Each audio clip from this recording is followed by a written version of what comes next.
Welcoming Sanjay Chhabria, sir, founder and CEO Everest Entertainment over here. We are going to be talking about a subject called regional is the new mainstream, myth or reality. Sir, can you hear me? Yes, I can hear you. Hi, First of all, hi, thank you so everyone. much for joining us all the way from USA. I think it's a tremendous effort from your end. Thank you so much. Not a problem at all. Always a pleasure. You know, when we talk about regional, pan-India, these are words that have been, very much. I'm sorry, I can't hear you. You need to maybe go closer to the mic. Can you hear me now? Not really, not very clear. Am I audible? No, not yet. Am I audible? Okay, I'll manage. Yeah. No, wait, does this one work better? Much better now. Much better now. This yeah. is better? Sure, okay, I'll use this Much one. better now. Yeah. So, sir, ये जो words है, myth, we talk about pan-India, we talk about regional content. This is something that we have been discussing for quite a long time. And I think we have great enough reasons to discuss on that as well. I think in the last 1 or 2 years, I think we have seen that. So, आप सिर्फ मुझे please बताइए, what exactly according to you is pan-India content? Because, say when a Prabhas comes with Bahubali, we don't really know what it is, but then it becomes pan-India that way. And then later on, you also market it accordingly as pan-India. So what exactly, according to you, is pan-India content? So I think, first of all, thank you for having me here. Thank you, IWMBuzz and everyone for having me here. To answer your question, yes, Bahubali kickstarted the entire process, the pan-India process. Bahubali, then, Pushpa, recent example, post-pandemic, RRR, KGF1, KGF2. These are classic example of big ticket films which have done phenomenally well, pan-India. Not only the big films, I'd also like to highlight some of the smaller films which have become big, huge pan-India successes. Like, there was a film called Major, which was a story on Captain Sandeep Unnikrishnan. Then we have, some gems. We had recent release Kantara, which was a small film to begin with. Not a huge, big budget film, has gone on to do tremendous business. So yes, these are all pan-India films. Charlie 777 is another example which comes to my mind. And lately, I've seen a lot of great content coming out from the Kannada film industry, which is going pan-India. So yeah, I think, the South Indian languages, primarily Telugu, Tamil and Kannada languages have really taken the lead in changing, the scenario of creating more pan-India content, which is, working well in the theaters. Malayalam, which is, one of the more cerebral South Indian languages, has given us some gems on the digital medium content, which has worked pan-India. Films like Home, films like The Great Indian Kitchen, films like,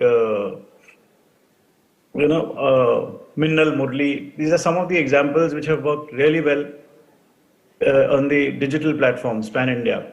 So I think, pan-India is a phenomenon post-pandemic, which is, regional languages have taken the lead, primarily South Indian languages. And pan-India is nothing but, stories which is appealing to all people across India. Like RRR is a story of two revolutionaries. Major is a story of Captain, the 26/11 attacks. Then, the classic example is The Great Indian Kitchen, which is the story of a suppressed, housewife and how, the expectation of her husband and her in-laws. I mean, what can be more pan-India than that as a story? Yeah. So I think, one has to take a leaf. The other regional languages, like Marathi, Punjabi, Bengali, should take a leap of faith from the South Indian languages and start creating more pan-India stories. You mentioned this fact that, these have been stories that appeal to the entire country, which is why they qualify as pan-India. But I think if we talk about quality movies from the South regional industry, I think that has been there for the longest time, even before pan-India as a word was popular. That's why even today, in today's time, when we talk about, say, successful movies, say, of Mohanlal sir or a lot of other people, we tend to refer to old movies. But those old movies at that point of time didn't really get the prominence that perhaps it gets right now. What do you think has been the change behind that? So I think, the rise of OTT, the entire exposure to South India content started, frankly, with all the South Indian languages being dubbed and telecast on Star Gold and Sony Max. I mean, that's how the visibility of that content increased multifold. And I think pandemic did the trick. The extended lockdowns which were there for, a large amount of large amount of time, and the increased viewership and the exposure which people got to all this content has really what has worked. I mean, today languages are no more South Indian or whatever. It's basically Indian language content the way it is today. Yeah. When we talk about pan-India content, you were saying something, sir? You were adding something? No, Or did I I'm pause? good. Okay, Yeah, okay. yeah, yeah. So I was just saying that when we talk about pan-India content, the natural thing that comes in our mind at that point of time is movies from the South. We don't really Yeah. tend to think naturally ki chalo theek hai, there's a nice movie in the Bengali industry, there's something nice in the Bhojpuri industry, there's something nice in the Punjabi industry. One natural thought, it doesn't occur in our mind pretty much like, say, it occurs with South movies. So where do you think these industries are missing? Because maybe once in a blue moon or whatever, they're also making good movies. What do you think is missing from their end in terms of getting that pan-India appeal? So I think, I mean, we are almost there. I can talk about the Marathi industry. There is, because I'm from that industry, there is some great content from the Marathi film industry. And the other languages you mentioned, there are some, popular Punjabi films which a lot of people have seen. A time is not far where, I think a year down the line, you will talk about Punjabi films as well. You'll talk about Marathi films as well. You'll talk about some, I mean, I think a recent example was your Gujarati film, Chelo Show, which was selected for your Oscars. Yeah. So I think, it's a matter of time where these languages will also show up in the pan-India discussions. Yeah. It's not I'm just very about confident. it's not just about perhaps the the subject or the content which the movie or whatever in OTT ho ya kuch bhi ho. It's not just the subject. I think it's also simultaneously correlated with the actors who are coming into play. Like when you get a star, coming, say, featuring in a South movie or which is primarily for the South audience, it automatically becomes pan-India that way. But I don't think, I mean, there are stars who are doing that, like, say, maybe, when I say stars, I'm talking about stars who are primarily, who have been, functional in Bollywood. When we talk about Hindi film industry, they are also venturing in the South space right now. So how important do you think is, maybe the role of A-listers or people who have got a humongous appeal all over the country in terms of, say for example, a Hrithik Roshan decides to do something, in Bengali, or maybe something in Punjabi. You don't really imagine that, but that definitely increases the appeal. So what do you think in terms of what's the role of the stars going to be in that zone? So, Hrithik is a huge star. I don't know if the commercials will permit him, I mean, Yeah. to do a film in different English languages. But yes, this is happening. What you call, I can give it a word like cross-pollination. You see, an Ajay Devgan and a Alia Bhatt in an RRR. Yes. And I mean, recently I saw an announcement. There is a big ticket Hindi film, Bade Miyan Chote Miyan, and we have Prithviraj Sukumaran, which is one of the yeah. leading Huge actors star. from the Malayalam industry. He has been roped in that film. Then I think Shah Rukh Khan's forthcoming film Jawan has Vijay Sethupathi, Right, Otley. which is directed by Otley, has Vijay Sethupathi. So it's already happening, and this is going to increase for sure.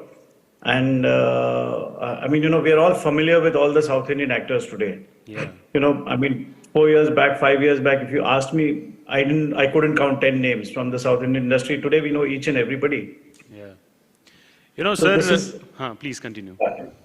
So this trend is there to stay. You will see more and more projects where Bollywood actors will be doing South Indian films and vice versa. I mean, recent example is Salman Khan and Chiranjeevi teaming up Yes, together. Godfather. They did this film, which was a Godfather. remake of Lucifer. Yeah. Yeah. You're done speaking? Yeah. So what I want to say is that you mentioned this fact, and I think it's a very interesting fact when you say that you aren't really sure whether the commercials will permit someone like a Hrithik Roshan to be a part of the Punjabi industry. That's there, because they're used to certain commercials, they're used to certain things. But at the same time, if you talk about the Indian film industry in general, I mean, in terms of box office, it hasn't been the best year. We talk about movies, I think hardly 3 or 4 movies have been successful in terms of box office success this year. So do you think the role of the stars also need to come in and take it as an entire ecosystem that way? Okay, fine, our remuneration is important, but at the same time, the importance of industry flourishing overall and, getting back on foot, that is more important. So maybe the stars maybe cutting down on their fees to ensure the industry works overall. What is that? How do you see that? So, you know what, there is no doubt that star prices pre-pandemic had hit the roof. Okay. And even today, I think, the star prices, I mean, if 60 or 75% of your budget goes to the cost of talent again, then, there is something wrong in the maths of the project. So that has to, proportionately correct. And I see that correction happening at this point of time. Yes, a lot of films have not done well at the box office. The content, it's easy to blame the content, but also what has happened is people are picking and choosing their films post-pandemic. What is working in the theaters mainly is, films which are large events. Eventization of films is really what is working. I mean, Brahmastra had mixed reviews, but I think it's a step in the right direction. People went to see the film for the scale, for the VFX, the first of a kind for a Hindi film.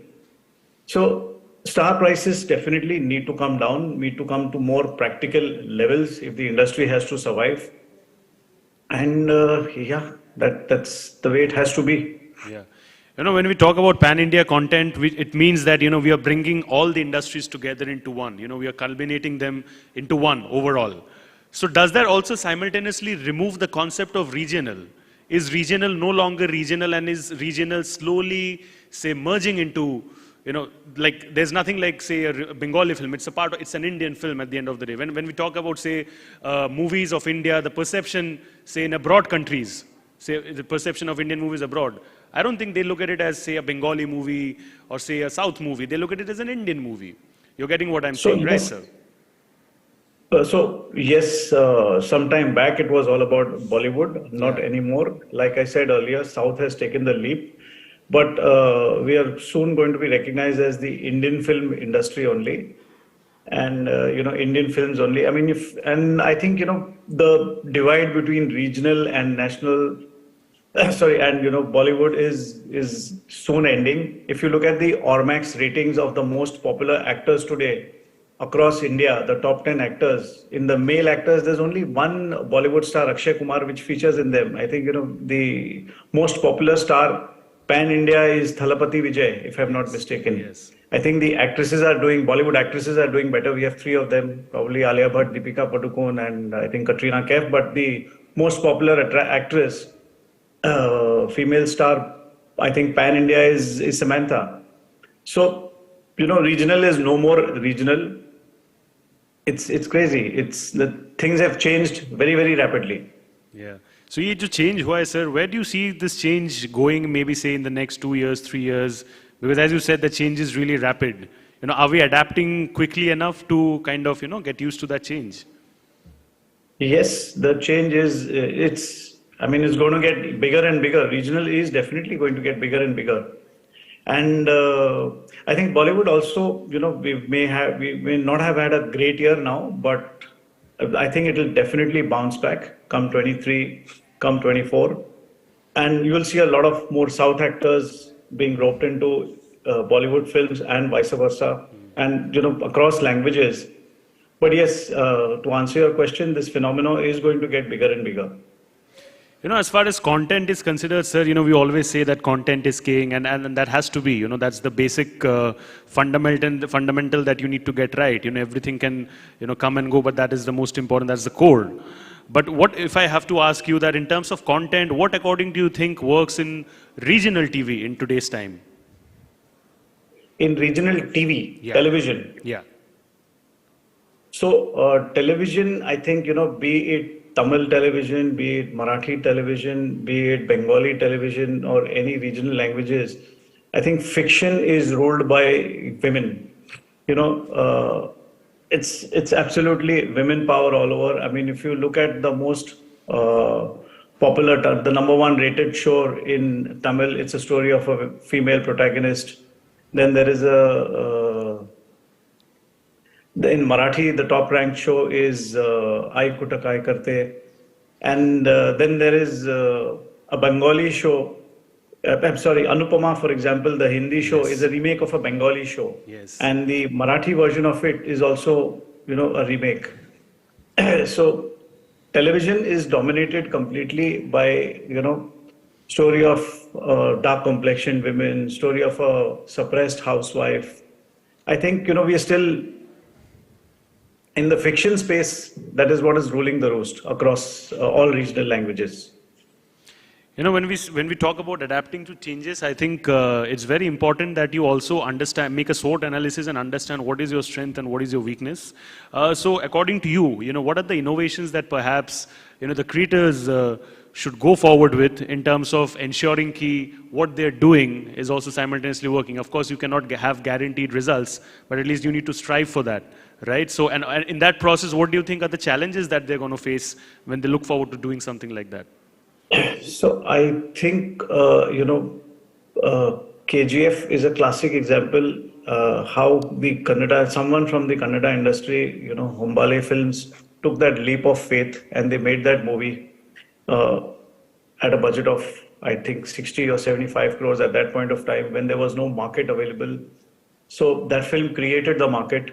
So I think other regional industries have to take that jump and do the same thing. I see that happening in the Marathi industry. There is a film which is announced, Veer Dodle South, in which Akshay Kumar stars as Chhatrapati Shivaji Maharaj. It's a huge 35 crore film. And, so it's a step in the right direction. I think other industries will also do that. And that will open up the market. Then I think another thing what filmmakers can do is put technology to use. You have technologies like Unreal Engine today, and films like The Mandalorian have been shot completely using that technology, where you can bring in scale into the movie. So, you have that technology available to you.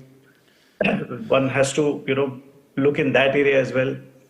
Challenges will always be there for the regional filmmakers. Challenges in terms of budgets, artist prices, the infrastructure which is lacking. We need many more film cities across India. We need subsidies, besides the UP government and the Uttarakhand government. I think, we need more states to come forward and make it more shooting friendly for filmmakers. So, all these things are there. The multiplexes, it has to become easier for a regional producer to release his film in the multiplexes. The VPF charges need to go. Worldwide there is a sunset clause, but there seems to be no sunset here. So, these are challenges which are there in front of our industry. But I'm sure in times to come, these things will get better. We have that leap of faith as well. The last question for you, sir, before I let you go.